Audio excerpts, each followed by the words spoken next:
are in Hamilton, Ontario, Canada, with Mike Gagnon of the Hammer Studios, newly formed.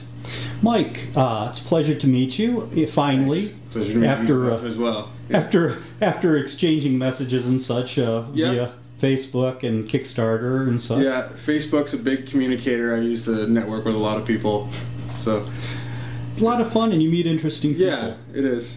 So, Mike, tell me a little bit of your background. My background in comics, it goes back to about when I was 5 years old. My mom was dragging me around a mall shopping, and I was just bugging her for everything in sight. I wanted everything, and she broke down and got me a Superman comic to keep me quiet. And it was Adventures of Superman. I think it was either 67 or 87, written by Marv Wolfman. And I've still got it. It's all beat up and wrinkled, and something just clicked right away. I started making my own comics. Like at the age of 5, I started coming up with story ideas. I started tracing my comics and learning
had no idea that he was a real guy until I worked on that book. So that was just, I mean, every time I do one of the Classics Illustrated stories, it's always a learning experience. And it's also really reaffirming for my own personal work, because some of them I just do colors on, some of them I do art restoration where I actually digitally restore all the inks and then do new colors. Oh, wow.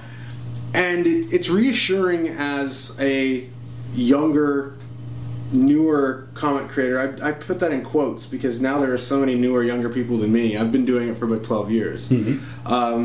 But I'm still, you know, relatively low. I'm only 30, so I started, you know, my first comic I was still in high school. Still wet behind the ears.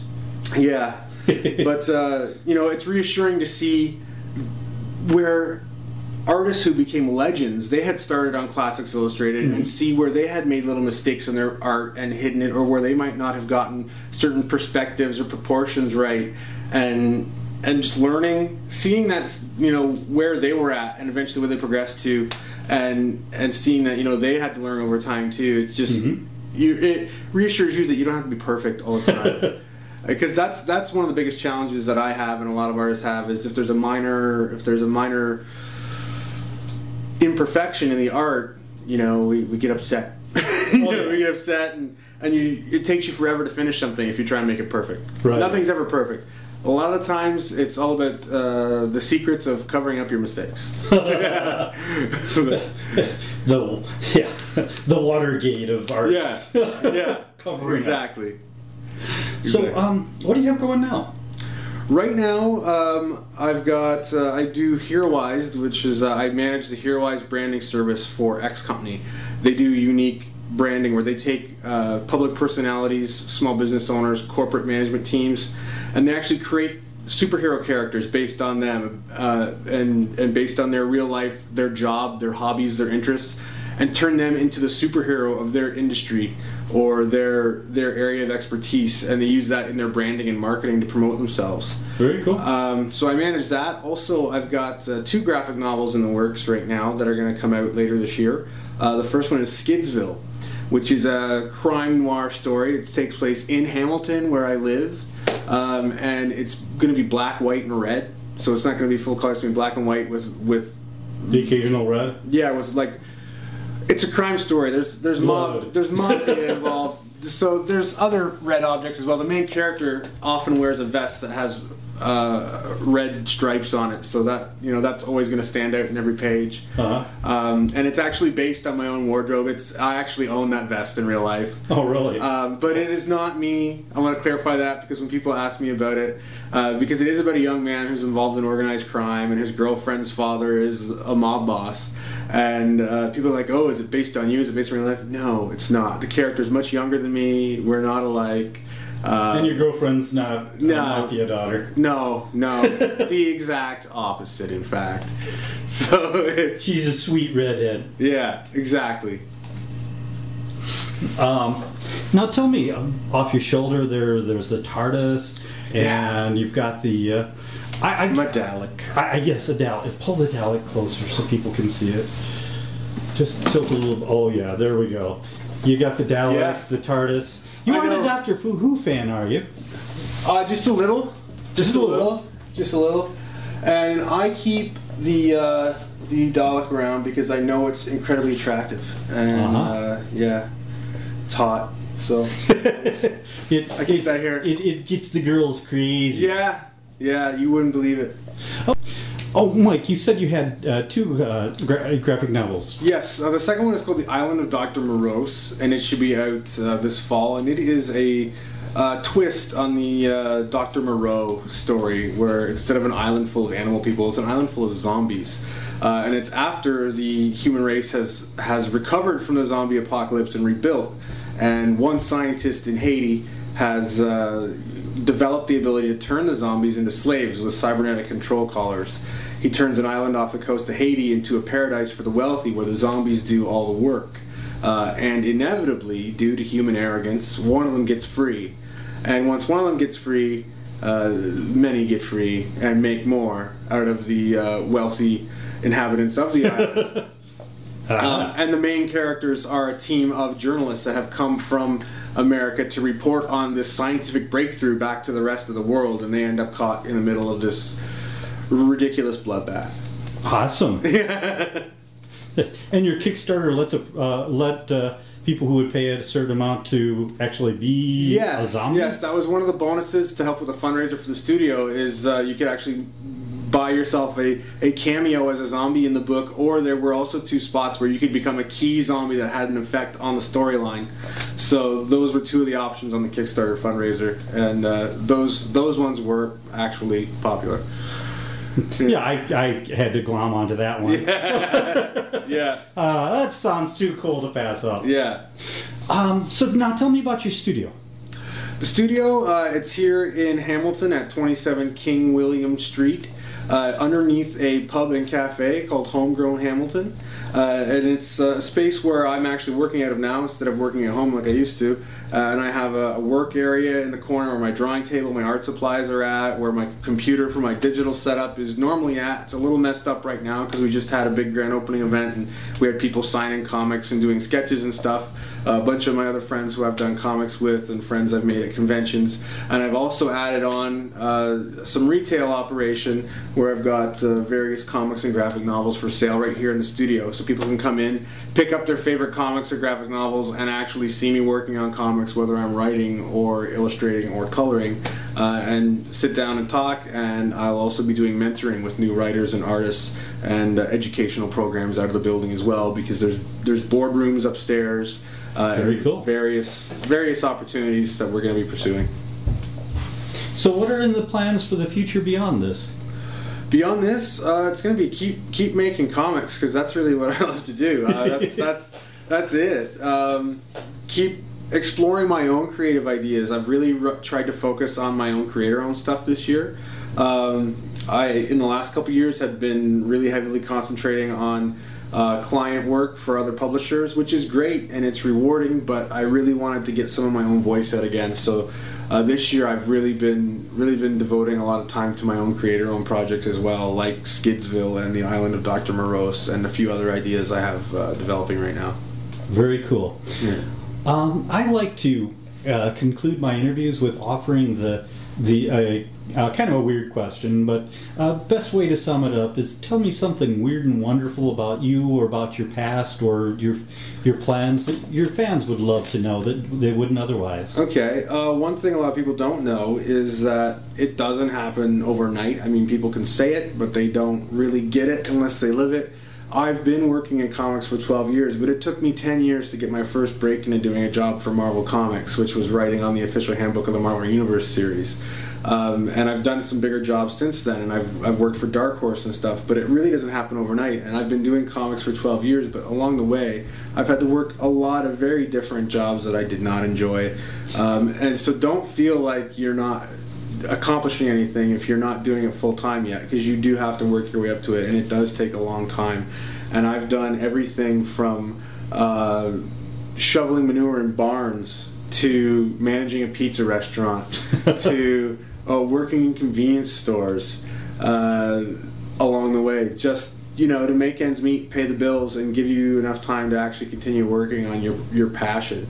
So there's no shame in having a day job. And there's no shame in actually making sure you take care of your financial responsibilities while you're working towards your dream of doing comics full time.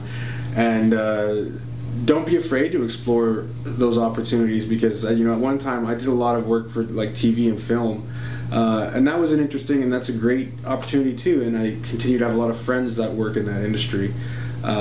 So if people search really hard, they can find clips of me from a TV show, but I don't give out any other information than that because I had horrible bangs at the time. I had ridiculous hair, and I don't like people to see it. So I will not drop the name of the show I was on, but I had ridiculous hair.